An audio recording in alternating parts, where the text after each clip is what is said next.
주님 안에서 사랑하는 한마음교회 성도 여러분 안녕하세요. 오늘은 바울 서신 갈라디아서 4장을 공부하는 날입니다. 공부를 시작하기 전 우리 하나님 아버지께 먼저 기도로 시작하도록 하겠습니다. 기도하시겠습니다. 사랑의 아버지 하나님, 오늘 갈라디아서 4장을 공부하기 위해 이 시간 우리가 모였습니다. 우리의 심령이 말씀으로 풍성케 하시고 하나님의 말씀은 살아있고 활력이 있어 좌우의 날선 어떤 검보다도 예리하다고 하신 히브리서 4장 12절 말씀처럼 우리가 하나님의 살아있는 말씀으로 무장하게 하여 주시옵소서. 지금은 시작하는 시간입니다. 마치는 시간까지 하나님 함께하여 주시옵소서.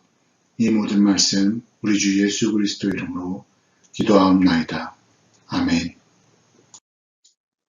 지난 시간 우리는 갈라디아서 3장을 통해서 다음과 같은 것을 함께 살펴보았습니다. 전반적으로 갈라디아 교회는 복음에서 떠나 율법주의로 접근하는 경향이 있었고 그로 인하여서 바울은 그것이 잘못임을 지적하고 믿음으로 구원받는 자는 진리가 옳다고 길게 논증하였습니다. 그 중에서 우리가 중점적으로 봐야 될 부분들은 성령을 받은 그들의 경험을 이유로 이것을 논증하고 있다는 것입니다. 성령을 받음으로 인하여서 우리에게 믿음이 생겼고 그 믿음으로 결국 의롭다함을 받을 수 있다는 것입니다. 또한 이어서 사도 바울은 아브라함의 예를 로마서와 같이 들면서 아브라함이 믿음으로 의를 얻은 사실을 언급하고 있습니다. 그러므로 인하여서 우리도 지금 현대에 살고 있는 성도들도 오직 믿음으로만 하나님께 의롭다함을 받을 수 있다고 논증하고 있습니다. 마지막 부분에서는 약속으로 되는 구원은 예전부터 유일한 구원의 원칙이고 또한 앞으로도 영원 불변으로 변하지 않는다는 것입니다. 예수 그리스도로 말미암아 우리는 약속의 자녀가 되었고 약속의 자녀로서 천국을 유업으로 받게 된다는 것입니다. 지금 보고 계시는 표는 지난 시간 갈라디아서 3장을 마무리하면서 마지막 슬라이드로 보여드렸던 표입니다. 갈라디아서 3장의 핵심 요약을 잘 표로 정리해 놓은 것입니다. 참 복음과 율법주의자들이 주장하고 있는 거짓 복음을 서로 잘 비교하여 두고 있습니다. 3장 전체에 걸쳐서 믿음과 율법의 큰 차이를 보여주고 있는 이 표를 참조하시면 3장 내용이 금방 이해가 되실 것입니다.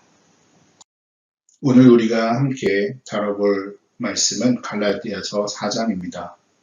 갈라디아서 4장 말씀은 첫 번째 노예 상태와 자유 상태에 대한 이야기로 시작합니다. 3장 마지막 부분과 4장 초조 사이의 차이가 강조되고 있습니다. 결국 그리스도가 오시기 전에 성도가 지금 어떠한 위치에 있는지를 발견하라는 것입니다. 여기서 사도 바울은 그들이 전에는 노예 신분이었지만 지금은 하늘 아버지의 아들이 되었음을 강조하고 있습니다. 두 번째로는 갈라디아 성도들에 대한 바울의 호소가 나옵니다. 갈라디아 교회는 위기 속에 있습니다. 거짓된 교사로 인하여서 잘못된 복음을 받아들였습니다. 그것에서 하루빨리 빠져나오기를 원하는 사도 바울의 호소가 잘 담겨져 있는 부분입니다. 우리 또한 그렇습니다. 우리가 알고 있는 참 복음을 우리 마음대로 해석하여 잘못된 복음으로 받아들이는 경우가 있을 수 있습니다. 이 부분을 우리가 묵상하면서 우리도 처음 우리에게 받아들여졌던 이 사도 바울의 참 복음을 잊지 않는 성도들이 되어야 하겠습니다. 마지막으로는 율법주의 아래 삶과 은혜 아래에 있는 삶에 대해서 비교하고 있습니다. 율법주의 아래에 있는 삶은 노예와 같은 삶이고 또한 공포와 두려움 속에 쌓여있는 삶이라고 말합니다. 하지만 그리스도로 인하여서 하나님의 사랑으로 받은 은혜 아래의 삶은 그것과는 정반대의 삶입니다. 오늘 먼저 살펴볼 4장 1절에서 7절 말씀입니다. 노예 상태와 자유 상태에 대한 내용입니다. 바울의 표현에 의하면 율법의 시각으로 볼 때 아이가 미성년이면 미래에 그의 신분이 주인일지라도 현재는 노예와 다름이 없다고 합니다. 왜냐하면 스스로 아무것도 결정할 수 없고 자유도 없기 때문입니다. 반면 아버지가 아이에게 책임을 주고 자유를 주는 순간 그 아이는 바로 상속자가 되는 것입니다. 여기에 갈라디아서 4장 1절에서 3절 말씀을 발췌해 왔습니다. 영어 성경 킹 제임스 버전으로 볼 때 1절에 child라는 단어와 3절에 나오는 element라는 단어를 기억해 두시면 좋을 것 같습니다. 갈라디아서 4장 1절에 언급되어 있는 child라고 번역되어 있는 그 단어는 헬라어 어원으로 네피오스라고 합니다. 말 그대로 어린아이를 지칭합니다. 또한 3절에 나와 있는 스토이케이아라는 헬라어 어원의 뜻을 갖고 있는 엘레멘트는 초등학문을 이야기합니다. 이 말씀은 그리스도가 오시기 전에 율법 아래 있는 사람은 하나님이 요구하시는 나이에 이르지 못한 미성숙한 초등학문 아래에 있는 사람임을 나타내는 것입니다. 또한 우리는 지난 시간 몽학선생이라는 단어에 대해서 살펴본 바가 있습니다. 갈라디아서 3장 24절에서 25절 말씀에 몽학선생이라는 단어가 언급됩니다. 이것은 파이다고고스라고 하는 헬라어 원어로 초등교사나 개인교사를 의미합니다. 오늘 말씀에서는 이 파이다고고스라는 단어 대신 후견인을 뜻하는 에피트로포스와 또 청지기를 뜻하는 오이코노모스라는 단어를 사용하고 있습니다. 하지만 그들의 법적 역할은 다른 것이 없습니다.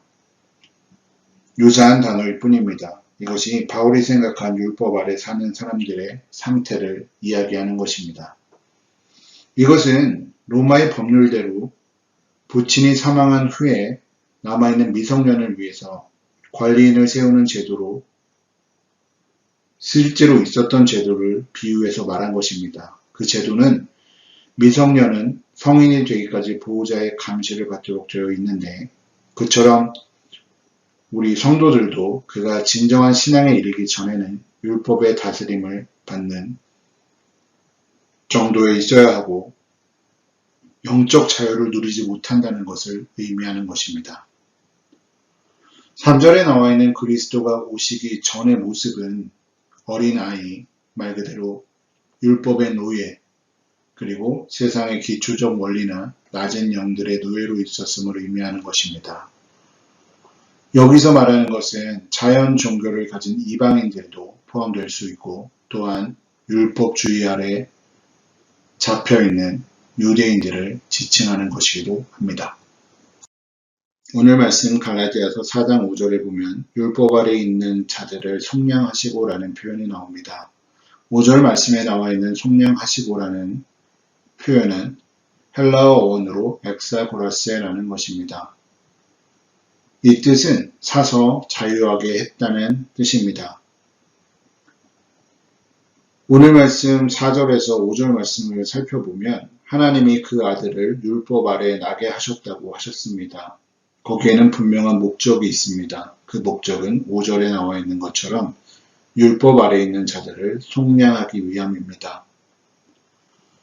아까 말씀드렸던 엑사고라스라는 단어의 원형은 엑사고라조라는 것입니다.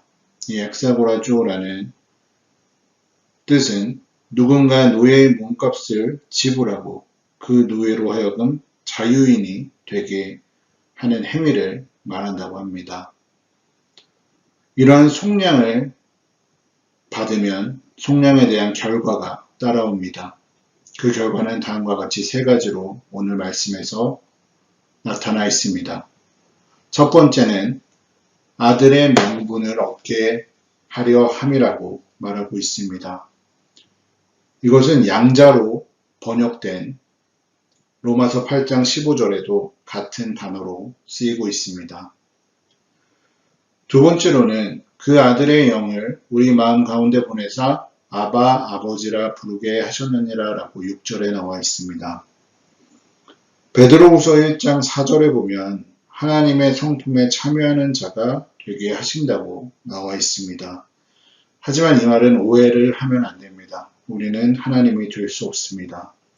인간의 선에서 하나님께서 우리에게 성령을 주셔서 하나님의 성품을 닮아가도록 한다는 뜻입니다. 그러므로 인하여서 하나님 아버지의 사랑을 느끼고 그를 아바 아버지라고 부르게 된다는 의미입니다. 여기 나와 있는 아바 아버지는 헬라어로는 아빠호 파텔이라고 말합니다. 여기에 나오는 아빠는 아이가 솔직하게 아무런 거리낌 없이 그의 아버지를 부르는 명칭입니다. 그러므로 이 말은 우리 성도들이 하나님 아버지의 크신 사랑을 느끼고 아무런 거리낌 없이 허물 없이 그를 찾는 명칭으로 쓰이게 되는 것입니다. 또한 속량의 결과 마지막으로는 하나님으로 말미암아 유업을 이을 자가 된다고 하셨습니다. 하나님이 구약시대의 아브라함의 믿음을 보시고 그와 그 자손들에게 가나안 땅의 유업을 주셨습니다. 이것처럼 우리 신자, 성도들도 그리스도를 믿음으로만 천국의 유업을 받을 수 있습니다. 오늘 말씀 4장 8절에서 20절 말씀은 갈라디아 성도들에 대한 바울의 호소가 나와 있습니다. 행위로 구원을 받는 것이 아니고 은혜로 구원을 받는다는 논의는 이미 끝났습니다.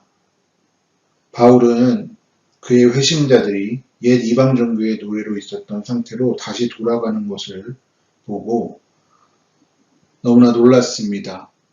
그 놀라는 심정으로 바라보면서 자신이 그들을 위해서 수고한 것이 헛되지 않기를 소원하고 있습니다. 오늘 말씀 4장 8절에 보면 사도 바울은 갈라디아 사람들이 전에 종살이하였던 사실을 여기에서 세 번째로 다시 언급하고 있습니다. 이 말씀은 갈라디아서 3장 23절, 4장 1절, 오늘 말씀 4장 8절 이렇게 세 번에 걸쳐서 종살이했던 것을 이야기하고 있는 것입니다. 바울은 율법의 종 노릇을 하기 위해 다시 율법으로 돌아가는 것이 어리석은 짓이라고 지적하고 있습니다. 4장 9절 말씀을 살펴보면 참 하나님에 대해서 무지함으로 이방 우상의 노예였던 갈라디아 사람들에 대해서 이야기하고 있습니다. 그 당시 바울은 아마도 이 모습을 보고 놀라지 않았을 것입니다. 왜냐하면 그것은 당연한 일이었기 때문이었겠죠. 하지만 하나님이 그 무지로부터 구원을 해주신 이후에 이전의 노예 상태로 다시 돌아간 것은 바울을 매우 놀랍게 했을 것입니다. 그것은 전적으로 그가 이해할 수 없는 일이었습니다. 유대주의자들이 어떤 의도가 있어서 갈라디아 사람들을 노예로 돌아가게 한 것 같지는 않습니다. 오히려 갈라디아 사람들이 그들의 최근 율법에 대한 그들의 이해를 노예로 돌아가는 것으로 간주하지 않았기 때문입니다. 하지만 그들은 바울이 지적한 대로 본질적으로는 노예로 돌아가고 있었습니다. 왜냐하면 갈라디아 사람들이 갈등한 것 중에 하나는 그들의 관습과 연관된 것은 유대인들의 관습을 따르는 것이었기 때문입니다. 여기에 나와 있는 날과 달과 절기와 해를 지키는 것은 율법주의의 예입니다. 깨끗하고 부정한 음식이나 할례의 규례를 지키는 것도 마찬가지입니다. 우리가 구약의 의식법을 지키지 않는 것은 예수 그리스도께서 우리를 율법으로부터 건져내어 자유케 하셨기 때문입니다. 여기 나와 있는 날이라는 것은 안식일을 의미하고요. 달은 월삭을 의미합니다. 매달 초하루를 의미하는 것입니다. 또한 절기는 유월절이나 오순절이나 장막절과 같은 것을 지칭합니다. 또 해는 안식년, 흔히 말하는 희년을 의미하는 것입니다. 여기에서 11절 말씀을 보면 내가 너희를 위하여 수고한 것이라는 표현이 나옵니다. 바울이 갈라디아에 전한 복음을 했던 그 사역을 이야기하는 것입니다.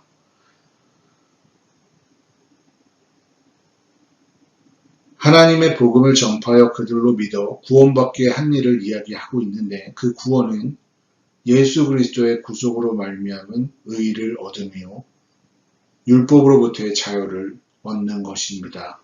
그런데 이제 그들이 율법주의로 돌아가게 된다면 하나님의 복음의 바른 사역이 헛되게 되는 것을 초래하는 것입니다. 그러므로 사도 바울은 갈라디아 교인들에게 복음 진리를 다시 기억하게 함으로써 율법주의의 오류에 빠지지 않기를 간절히 원하고 있었습니다.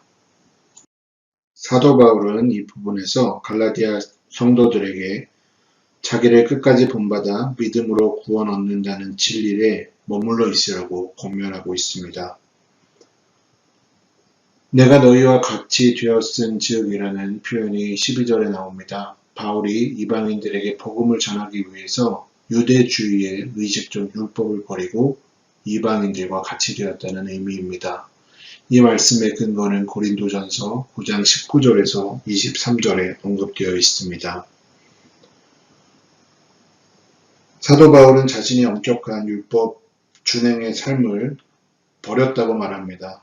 율법에 대해서 자유로운 이방인처럼 되었듯이 갈라디아 교인들도 율법에 대해서 자유로워지라고 말하고 있습니다. 물론 여기서 말하는 것은 도덕법을 지키지 말라는 뜻이 아닙니다. 다만 구원 문제를 율법에 붙이지 말라는 것입니다. 또한 너희도 나와 같이 되기를 구하노라 라고 말하고 있습니다. 이것은 말씀드린 것과 같이 갈라디아 교인들도 바울처럼 율법에 대해서는 자유로워지라는 말입니다. 다음 말씀을 보면 오늘 말씀 14절, 13절, 14절에 보면 너희가 내게 해롭게 하지 아니하였느니라 라고 12절 말씀에 나오는데 이 말씀은 13절에서 15절에서 바울이 첫 번 방문 시에 갈라디아 사람들이 어떻게 그를 대접하고 영접했는지를 총괄적으로 기록한 것입니다. 그들이 하나님의 천사와 같이 그리스도 예수와 같이 존경과 애정을 가지고 영접했다는 사실을 다시금 그들에게 상기시키고 있습니다. 그들은 바울을 하나님의 천사와 같이 그리스도 예수와 같이 영접했다고 14절에서는 말하고 있습니다. 이것은 바울을 향한 엄청난 존경과 사랑의 표현입니다. 바울은 갈라디아 사람들과 같이 자신이 죄인임을 알고 루스드라 지방에서 나면서 발을 쓰지 못하는 사람을 걷게 한 기적을 행한 후에 그를 신으로 오해하고 그에게 예배하려고 할 때 이것을 거절하면서 우리도 여러분과 같은 성정을 가진 사람이라고 말했습니다. 이 말씀은 사도행전 14장 15절 말씀에 나와 있습니다. 오늘 말씀 16절 말씀에 그런즉 내가 너희에게 참됨을 함으로 원수가 되었느냐라고 사도 바울은 이야기하고 있습니다. 사도 바울과 갈라디아 교인들 사이에 큰 간격이 생겼다는 것입니다. 그가 그들에게 복음 진리를 가감없이 전했다는 사실 때문에 이러한 일이 생긴 것입니다. 이 중간에 거짓 교사들이 등장을 해서 갈라디아 교인들을 미혹시킵니다. 그러므로 인하여서 복음 진리에서 이탈하게 됐습니다. 그렇기 때문에 생긴 간격입니다. 17절 말씀에 저희라는 표현이 나옵니다. 이것은 거짓 교사들을 지칭합니다. 즉 율법주의자들을 가리킵니다. 이 사람들은 갈라디아 교인들을 매우 사랑하는 것처럼 겉으로는 보였습니다. 하지만 실제로는 그들의 열심은 좋은 열심이 아니라 나쁜 열심이었고 그것은 진리 중심의 열심이 아닌 사람 중심의 열심이었습니다. 결국 자기 중심의 열심이었습니다. 이것은 결국 분리를 갖고 왔고 하나님의 백성을 하나님의 종과 분리시키는 것은 분명히 하나님이 기뻐하시는 일이 아니었습니다. 또한 18절에서 20절 말씀으로 넘어갈 때 사도 바울은 갈라디아 성도들을 향하여서 나의 자녀들이라는 표현을 쓰고 있습니다. 헬라어 어원으로 테크니아무라는 말입니다. 문자적으로는 나의 어린 자녀들이라는 뜻이지만 결국 나의 사랑하는 자녀들이라는 의미를 갖고 있습니다. 매우 친근한 호칭이지요. 갈라디아서에서 여러 번 갈라디아 성도들을 향해서 사도 바울은 형제들아라는 표현을 썼습니다. 갈라디아서의 곳곳에서 찾아볼 수 있습니다. 사도 바울은 오직 여기에서만 그들을 나의 어린 자녀들, 나의 사랑하는 자녀들이라고 불렀습니다. 이것은 사도 바울이 갈라디아 성도들에 대한 진심 어린 사랑을 나타낸다고 볼 수 있습니다. 사도 바울은 예수 그리스도의 은혜의 복음에서 떠나서 율법주의로 다시 돌아가려고 하는 갈라디아 성도들을 다시 복음 진리 위에 세우기 위해서 어찌 보면 해산의 고통을 하고 있는 것입니다. 사도 바울은 갈라디아 성도들 속에 예수 그리스도의 형상이 만들어지도록 수고하고 있다고 말하고 있습니다. 20절 말씀에 보면 음성을 변하려 한다는 표현이 나옵니다. 이 말은 사랑과 위로의 음성을 책망의 음성으로 변하려 한다는 뜻입니다. 그가 음성을 변하려는 까닭은 그 이유는 그들을 향해 의심이 있었기 때문입니다. 헬라어 어원으로 의심하다는 말은 아포레오라는 말인데요. 여기에는 당황하다라는 뜻도 가지고 있습니다. 사도 바울은 하나님의 복음을 진실히 믿었던 갈라디아 교인들이 속히 그것에 떠나서 변한 일 때문에 또 하나님의 은혜가 헛된 것 같고 사탄 마귀의 역사가 강한 것 같은 이 상황들 때문에 그들을 향해서 의심이 생겼고 또한 당황케 되어서 그의 음성을 변하려 하고 있다고 말하고 있습니다. 이런 것처럼 우리 성도들은 예수 그리스도를 믿음으로 의롭다 하심을 얻었고 영생을 얻었고 하나님의 자녀의 신분도 얻었습니다. 이제 우리는 예수 그리스도의 영으로 충만하여 예수 그리스도의 형상과 모습을 드러내는 자로 자라나가야 합니다. 이런 거짓 교사의 잘못된 복음에 결코 미혹돼서는 안 되는 것입니다.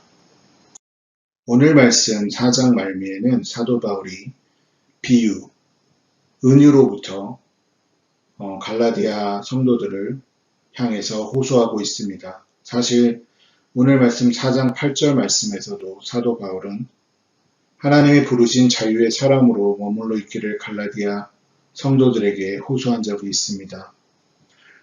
여기 나와 있는 표로 작성되어 있는 비유에 대해서 잠시 살펴보도록 하겠습니다. 아브라함에게 두 아들이 있는데 하나는 여종에게서 하나는 자유 있는 여자에게서 태어났습니다. 이것은 비유입니다. 이 여자들은 하나님이 이스라엘 백성들에게 약속하신 두 가지 언약을 의미합니다. 여종에게서 난 아들이 육체를 따라서 낳고 자유 있는 여자에게서는 하나님의 약속으로 말미암아 성령으로 아들이 태어났습니다. 그의 이름은 이삭이었죠. 육체를 따라서 난 자, 즉 이스마엘은 육신의 생각과 마음으로 하나님의 말씀을 지키고 산 언약이 첫 번째 언약, 옛 언약입니다. 약속으로 말미암아 성령을 따라서 난 자가 지키고 사는 언약이 바로 새 언약입니다. 첫 번째 언약은 주로 우리가 알고 있는 것처럼 모세를 통해서 주셨기 때문에 모세의 율법이라고 말을 합니다. 우리가 지난 시간에 배웠던 것처럼 이러한 옛 언약, 결국 모세의 율법은 우리의 죄를 깨닫게 하는 중요한 역할을 하고 있습니다. 하지만 구원과는 별개의 문제입니다. 결국 사람이 가리키는 말로 우리의 마음을 바꾸지는 못하고 말씀대로 살게 할 수도 없습니다. 말씀을 가리키는 자는 역시 말씀대로 살지 못합니다. 이것이 첫 번째 언약, 결국 옛 언약의 한계점이라고 볼 수 있습니다. 반면 새 언약은 사람의 가르침이 아니라 하나님의 가르치심으로 받은 것입니다. 하나님의 말씀을 아버지께 직접 듣고 배우는 것입니다. 성경 말씀 누가복음 12장 12절에는 성령이 곧 그때 너희에게 가르치시니라 라고 말하고 있고요. 요한복음 14장 26절에서는 보혜사 곧 아버지께서 내 이름으로 보내실 성령 그가 너희에게 모든 것을 가르치고 내가 너희에게 말한 모든 것을 생각나게 하리라고 말하고 있습니다. 결국 이것은 성령 하나님께서 우리를 가르치신다는 것을 의미합니다. 결국 신앙생활이라는 것은 하나님이 주시는 마음, 곧 예수 그리스도의 마음을 가지고 사는 것이죠. 이 마음은 사람이 가르쳐서는 절대 가질 수 없는 마음입니다. 오직 성령의 가르침으로 받아야만 가질 수 있는 거죠. 오늘 말씀 정리하도록 하겠습니다. 결국 우리는 사도 바울의 호소를 통하여서 갈라디아 성도들이 다시 복음 위로 서는 해산의 고통을 겪고 또한 그러한 수고로 인하여서 그들을 다시 회심시키려는 사도 바울의 모습을 보았습니다. 이 안에서 우리의 모습들도 보게 됩니다. 결국 우리 주 예수 그리스도께서 피 흘려 죽으신 이유는 그 피로 새 언약을 세우시기 위한 것이었습니다. 우리를 새 언약의 일꾼으로 또 새 언약으로 살게 하시려고 예수님이 이 땅에 오셔서 십자가에 피 흘려 죽으신 것이죠. 우리는 이 사실을 기억하고 오늘 말씀을 한번 묵상해 보기를 원합니다. 오늘 갈라디아서 4장 말씀을 함께 살펴보았습니다. 마지막으로 갈라디아서 4장의 요약을 한번 보고 이 시간 마무리하려고 합니다. 첫 번째는 우리는 하나님의 자녀가 되었음을 확신해야 합니다. 예수 그리스도를 구주와 주님으로 믿는 자는 하나님의 자녀가 되는 권세를 얻었다고 요한복음 1장 12절 말씀에서는 말씀하고 있습니다. 우리는 그 사실을 확신하며 살아야 합니다. 두 번째로는 우리는 자녀가 되었으므로 천국을 상속자로 받을 수 있습니다. 천국의 유업을 받았음을 확신하고 그것을 소망하며 살아야 하는 것입니다. 우리는 영생하는 부활을 하며 천국에서 복된 삶을 누리게 될 것입니다. 세 번째로는 우리는 율법주의에 떨어지지 않도록 돌아가지 않도록 조심해야 됩니다. 이 얘기는 행위로 의롭다함을 받거나 행위로 구원을 받을 수 없다는 것을 늘 기억하며 살아야 한다는 것입니다. 우리가 구원을 얻고 의롭다함을 받을 수 있는 유일한 방법은 예수 그리스도를 믿는 그 믿음뿐임을 기억해야 된다는 것입니다. 네 번째로는 성도는 자유하는 여자의 자녀라는 것입니다. 그러니까 결국 우리는 자유하는 여자의 자녀입니다. 아브라함에게는 여종 하갈의 아들 이스마엘과 아내 사라의 아들 이삭이 있었던 것을 우리는 알고 있습니다. 하갈은 시내산에서 주신 율법을 상징하였고 사라는 위에 있는 예루살렘 곧 자유자를 상징했습니다. 그들은 두 언약, 즉 구약과 신약을 대표했고 율법과 복음을 상징하고 있습니다. 우리는 자유하는 여자의 자녀들임을 반드시 기억하며 살아야 할 것입니다. 마지막으로 우리 성도들은 예수 그리스도의 형상을 이루며 살아야 하는 것입니다. 이 말은 성화를 의미합니다. 성화의 목표는 지식과 도덕성의 온전함을 의미합니다. 본질적으로는 예수 그리스도를 닮아가는 삶입니다. 사전적 의미보다는 예수 그리스도의 마음을 품고 이웃을 사랑하며 그것을 실천하며 말씀을 실제 생활에서 실천해 나가는 그러한 삶을 의미합니다. 오늘 갈라디아서 4장 성경 공부 여기서 마치도록 하겠습니다. 오늘 하나님 아버지께 기도하며 이 시간 마무리하도록 하겠습니다. 거룩하신 하나님, 우리를 자녀 삼으시고 아바 아버지라 부르게 하시니 참으로 감사를 드립니다. 우리가 이 세상 속에 살면서 우리의 정체성을 바로 알게 하시고 하나님의 자녀로서 천국의 유업을 소망하며 살기를 원합니다. 우리를 긍휼히 여기시고 도와주시옵소서. 우리가 남은 인생을 살아갈 때에 예수님 닮아가길 원합니다. 예수님의 마음, 하나님의 마음을 품고 살아가는 우리들 될 수 있도록 도와주시옵소서. 은혜를 베풀어 주시옵소서. 이 모든 말씀 우리 주 예수 그리스도 이름으로 기도하옵나이다. 아멘.